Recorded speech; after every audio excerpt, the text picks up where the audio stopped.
सहनाववतु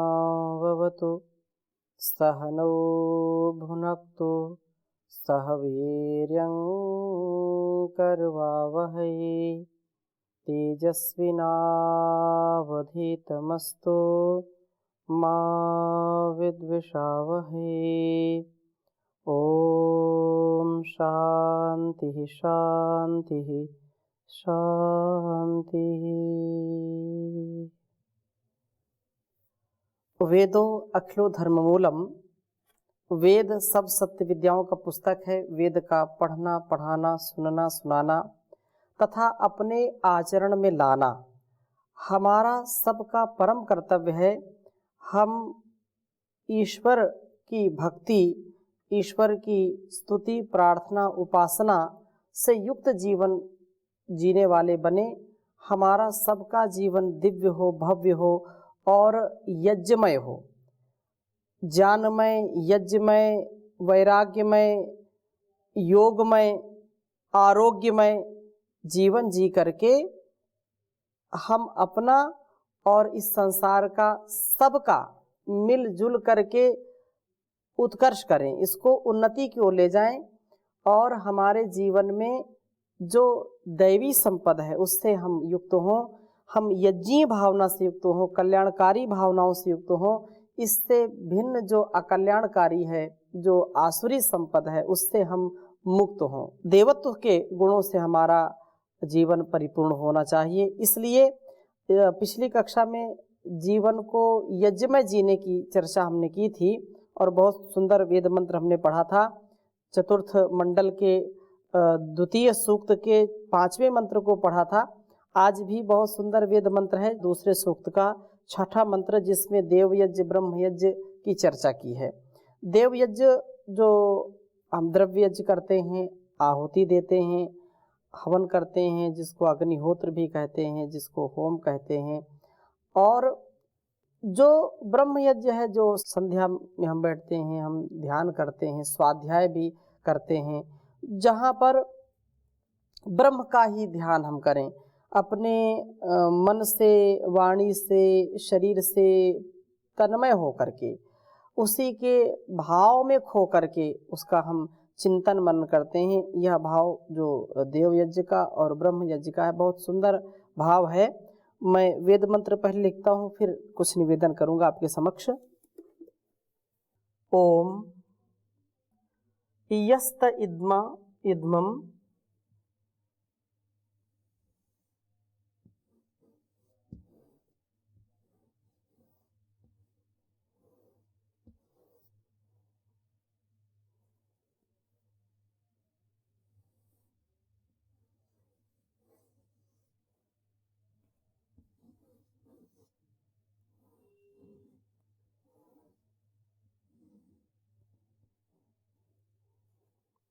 इद्मम जभरत शिशिरद्वानो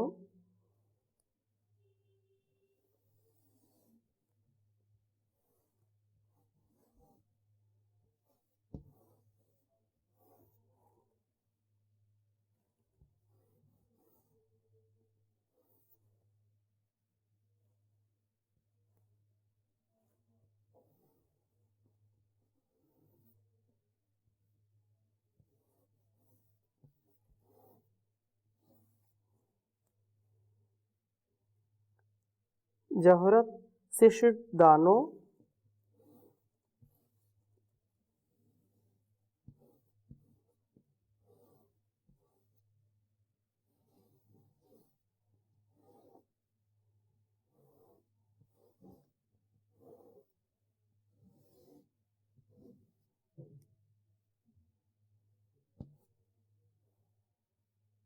मूर्धानम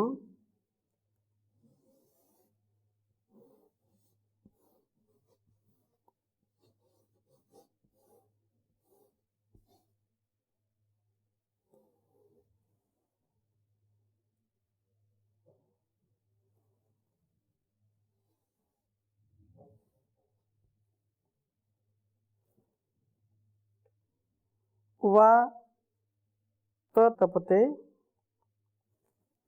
वा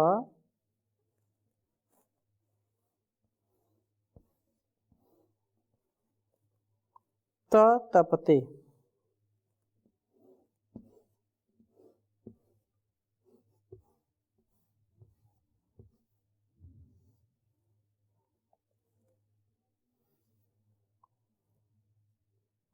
तपते त्वया,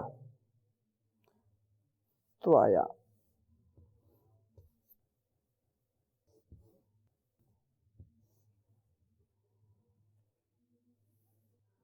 भुवस्तस्य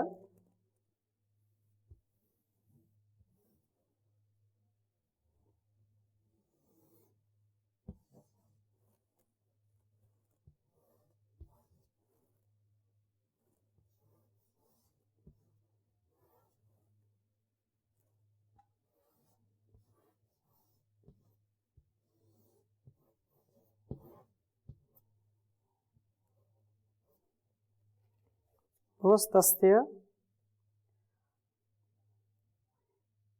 स्वतमाम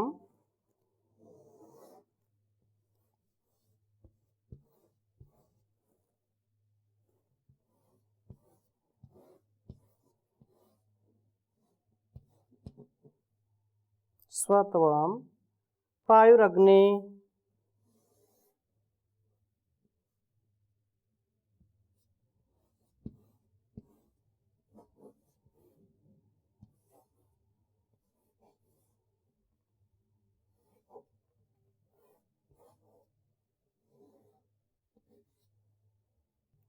विश्वस्मात् सीमघायात्,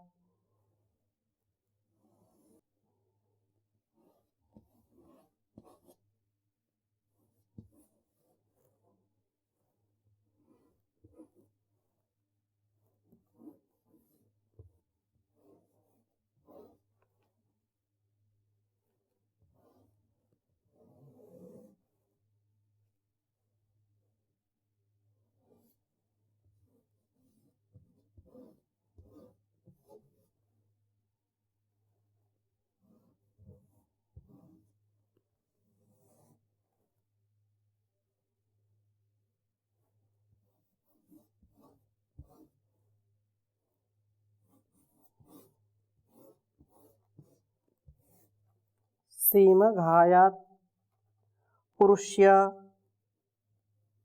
घायात पुरुष्य,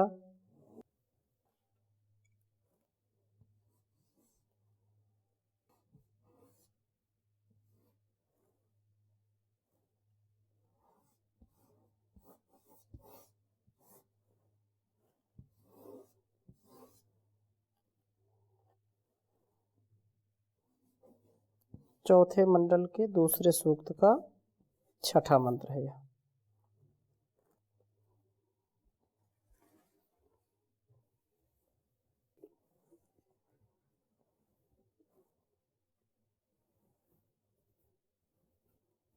ओम यस्त इद्मं जभरत शिशिर्दानो मूर्धानं वा तपते त्वाया भुवस्तस्यस्तवां पायुरग्ने विश्वसस्मात् सीमघायात उरुष्य। ओम यस्त इद्मं जभरत शिशिर्दानो मूर्धानं वा तपते त्वाया भुवनस्तस्यस्तवां पायुरग्ने विश्वस्मात् सीमघायात उरुष्य। प्रार्थना की गई है इस वेद मंत्र में कि हे अग्नि, हे परमात्मन अग्रणी प्रभो, यह जो ते आपके लिए शिशिर्दानः, शिशिर्दानः अर्थात स्विद्धत गात्र होता हुआ, जो प्रचंड पुरुषार्थ करता है, जो प्रखरता के साथ अपने स्वकर्तव्य को, स्वकर्म को, स्वधर्म को करता हुआ अपना पसीना बहाता है। ऐसा लोग कहते हैं खून पसीने की कमाई, खून पसीने एक करके पुरुषार्थ जो करता है। तो कहा कि इस प्रकार से पसीने को बहा करके जो कमाता हुआ इदमम ईंधन को जभरत प्राप्त कराता है, अर्थात प्रभु की प्राप्ति के लिए धनार्जन करके यज्ञादि उत्तम कर्मों में उस धन का विनियोग करता है। वह अथवा त्वाया, हे प्रभु आपकी प्राप्ति की कामना से मूर्धानम, अपने मस्तिष्क को ततपते ज्ञान से दीप्त करता है, अर्थात देव यज्ञ को करता है। इदमम जभरत, तथा ब्रह्म यज्ञ को करता है। मूर्धानम ततपते, तस्य उस देव यज्ञ व ब्रह्म यज्ञ करने वाले पुरुष के आप स्वतवान ऐश्वर्य का वर्धन करने वाले व पायु रक्षक भुवः होते हैं। कहने का आशय यह है कि जो अपने तन मन को पवित्रता के साथ युक्त करके, जो ईमानदारी से, मेहनत से, पुरुषार्थ से, सात्विक भाव से ओतप्रोत होकर के जीवन को जीते हैं, और जो उस कमाई को करते हुए उस कमाई को यज्ञी कर्मों में लगाते हैं, अर्थात जो कल्याणकारी कर्मों में लगाते हैं। एक व्यक्ति तो ऐसा है कि बेईमानी किया, चोरी किया, रिश्वत लिया और उससे माना कि 2 लाख रिश्वत ली तो 2000 रुपए दान कर दिया। ऐसा लोग करते हैं और उससे सोचते हैं कि यह हमने बहुत अच्छा कार्य किया, अब जो पाप लगना था वो अब नहीं लगेगा। ऐसी जो मानसिकता के लोग हैं उनका वास्तव में यह देवतुल्य जीवन नहीं होगा। एक ओर से तो अधर्म की कमाई प्राप्त करके केवल दिखावे के लिए, दूसरों की दृष्टि में श्रेष्ठ बनने के लिए जो ऐसा कार्य करते हैं, वो कभी भी आत्मिक रूप से, कभी भी मानसिक रूप से या शारीरिक रूप से अधिक सुख पा नहीं सकते हैं। करनी का फल तो अवश्य मिलेगा, चाहे कुछ भी कोई करे, आज नहीं तो कल यह निसंदेह है, यह अवश्य होगा ही होगा। जैसा हम बीज बोएंगे वैसा फल हमको खाना पड़ेगा, वैसी फसल काटनी पड़ेगी। बबूल के पेड़ लगाए हैं तो आम के या अंजीर के फल उससे नहीं हमको मिलेंगे, उससे फूल नहीं मिलेंगे, उससे कांटे ही मिलेंगे। तो यदि वास्तव में हमको दूसरों के लिए कल्याण करना है, अपने लिए भी यदि कल्याण चाहते हैं हम, तो हमको पुरुषार्थ पूर्वक तन मन से अपने पुरुषार्थ को करते हुए जो भी धन आए, उस धन से हम तन मन और वतन की सेवा में उसको लगाएं। उससे अपना भी और संसार का, परिवार का, राष्ट्र का उपकार करें, उन्नति करें। उसमें हमको कभी भी चोरी का, कभी भी असत्य, अधर्म, अन्याय या अज्ञान पूर्वक जो कर्म हम करते हैं उसको नहीं करना चाहिए। प्रभु की यह उत्तमता, प्रभु का जो भक्त वास्तव में होता है वह श्रेष्ठ जीवन जीता है और अपने मस्तिष्क को तपाता हुआ, ज्ञान से युक्त करता हुआ, क्योंकि मस्तिष्क बहुत ही महत्वपूर्ण अंग है, महत्वपूर्ण भाग है इस अस्तित्व का। यदि मस्तिष्क हमारा ठीक नहीं है तो हम श्रेष्ठ कर्मों का संपादन नहीं कर सकते हैं, उनकी संपन्नता नहीं हो सकती है। इसलिए यहाँ कहा है कि ब्रह्म यज्ञ को करता हुआ मूर्धानम ततपते, तस्य उस देव यज्ञ व ब्रह्म यज्ञ करने वाले पुरुष के आप स्तवतवान ऐश्वर्य का वर्धन करते हो। वास्तव में जो कल्याणकारी कर्मों में लगा हुआ होता है और अपने नेक कमाई का एक एक जो भी उसने कमाया है और लोक सेवा में जो लगाता है, लोक हित में जो लगाता है, उसकी तेजस्विता आप बढ़ाने वाले हैं, उसको आप ऐश्वर्य से युक्त करने वाले हैं। वो कभी भी अनैश्वर्य में, कभी भी वह निराश हताश होकर के जीता नहीं है, सदा उत्साह में आनंद के साथ जीने वाला होता है।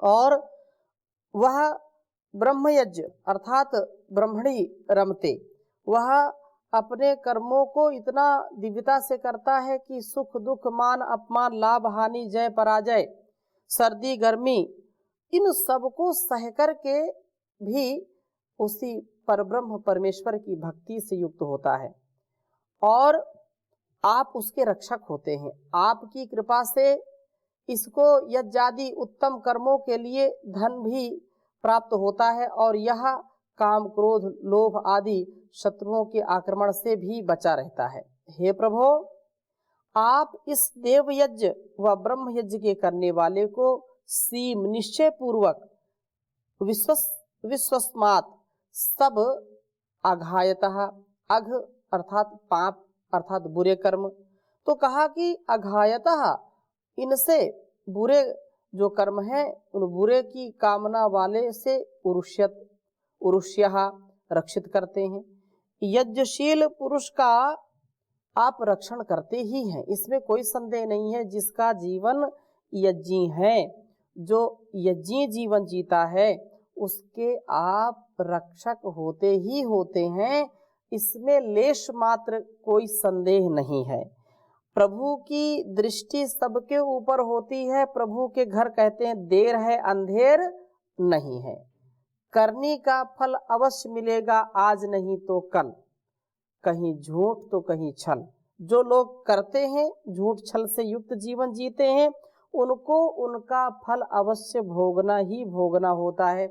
इसलिए काम क्रोध लोभ मोह से प्रभु हमको बचा ले और हम अपने इस जीवन को सुंदरता से जिए। इसमें किसी भी प्रकार का कोई ऐसा दुर्गुण दुर्व्यसन दुर्व्यवहार हमारे सामने ना आए जिससे हमारा यज्ञी जीवन भ्रष्ट हो जाए, हम पथ भ्रष्ट हो जाए, ऐसा ना आने पाए। आप उसको बचाते ही बचाते हैं। यह आपकी एक विष्णु कर्माणि पश्यता यतो व्रतानि पस्पसे, वह संसार को चलाने वाला है, उसका देवस्य पस्य काव्यम न ममार न जीर्यति। जो यह संसार है वो जो कभी जीर्ण शीर्ण होने वाला नहीं है, आप उसका सदा हित करते ही करते हैं, कभी उसका अहित होता ही नहीं है। कदाचित कोई व्यक्ति समझ ले कि निर्धन है, दुर्बल है, निराश है, हताश है, ऐसा बिल्कुल नहीं होता। जो ईमानदार होता है, जो मेहनती होता है, पुरुषार्थी होता है, जिसको आपकी भक्ति का वरदान मिला हुआ है, उसके आप रक्षक होते ही हैं। चाहे कहीं भी वह हो, आप उसकी रक्षा करते हैं, सुनिश्चित करते हैं, इसमें कोई संदेह नहीं है।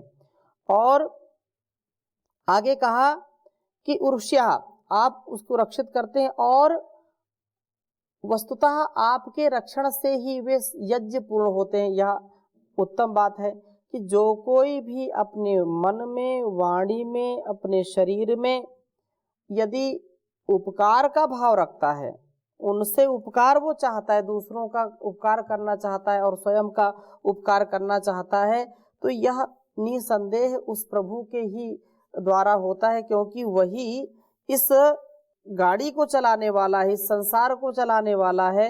और चाहे किसी भी प्रकार से हो, हम उससे बच नहीं सकते हैं। वह वास्तव में विश्वामित्र जैसे यज्ञ करता है और राम रक्षण करते हैं उसका, वैसे ही जो ऋषि तुल्य बन करके देवत्व से युक्त होकर के अपने जीवन को जीता है, वही इस संसार में प्रभु की रक्षा का पात्र बन जाता है। कितना भी कुछ भी कोई करे, कभी भी वह व्यक्ति पतन को नहीं प्राप्त होगा, सदा उत्थान को प्राप्त होगा। कितना भी हम यदि वेदवाणी का, इस कल्याणी वेदवाणी का स्वाध्याय करें, कितना ही हम जप तप करें, लेकिन यदि प्रभु की भक्ति नहीं होगी और उसके द्वारा दी गई आज्ञा का यदि हम पालन नहीं करेंगे तो फिर हम कभी भी उसकी कृपा के पात्र भी नहीं बन सकते हैं। इसलिए प्रभु की कृपा के पात्र बनने के लिए हमको उसके ऐश्वर्य से युक्त होना चाहिए। हमारा ज्ञान उस महान भगवान के द्वारा दिया गया है और यह ज्ञान सदा हमको आगे बढ़ाता है। तो इस प्रकार से उसने संसार बनाया, उसने हमारा शरीर दिया है, हम उसकी भक्ति के साथ अपने जीवन को जीने वाले बने। और एक बात यहाँ पर, क्योंकि यज्ञ का ही प्रसंग चल रहा है, पंच महायज्ञों की हमारे यहाँ विशेष रूप से ये परंपरा है। ब्रह्म यज्ञ जो हम सुबह शाम ईश्वर का चिंतन करते हैं, स्वाध्याय करते हैं, तो ब्रह्म का चिंतन करना अर्थात मन को एकाग्र करके ध्यान करना और आत्मनुकूल आचरण करना, अपने किए हुए कर्मों का मूल्यांकन करना, स्वाध्याय करना, ईश्वर का चिंतन करना, ध्यान करना, ब्रह्म यज्ञ। देव यज्ञ जो पदार्थ यज्ञ, आहुति हम स्वाहा स्वाहा करके डालते हैं, ब्रह्म यज्ञ। और फिर पितृयज्ञ, माता पिता की सेवा शुश्रूषा करना। और फिर इसके बाद जो है अतिथि यज्ञ, अतिथि कोई आता है तो उसकी हम सेवा शुश्रूषा करें, भोजन कराएं, वस्त्र दें, दान दें, जो भी।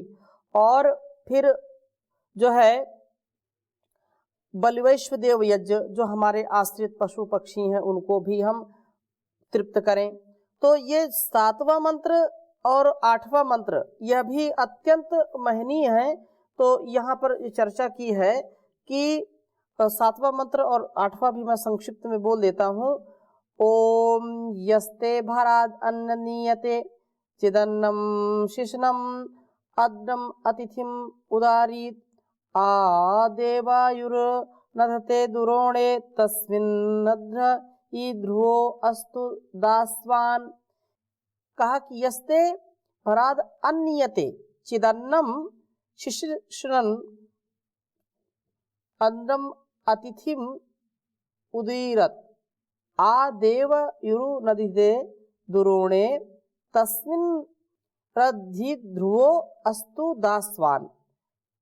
कहा कि यह जो उन्नियते अन्न की कामना वाले के लिए निश्चय से ते अन्नम आपके इस अन्न को भरात प्राप्त कराता है, मद्रम वह सुखकर वचनों को, निशिषत कहते हैं कि आइए बैठिए।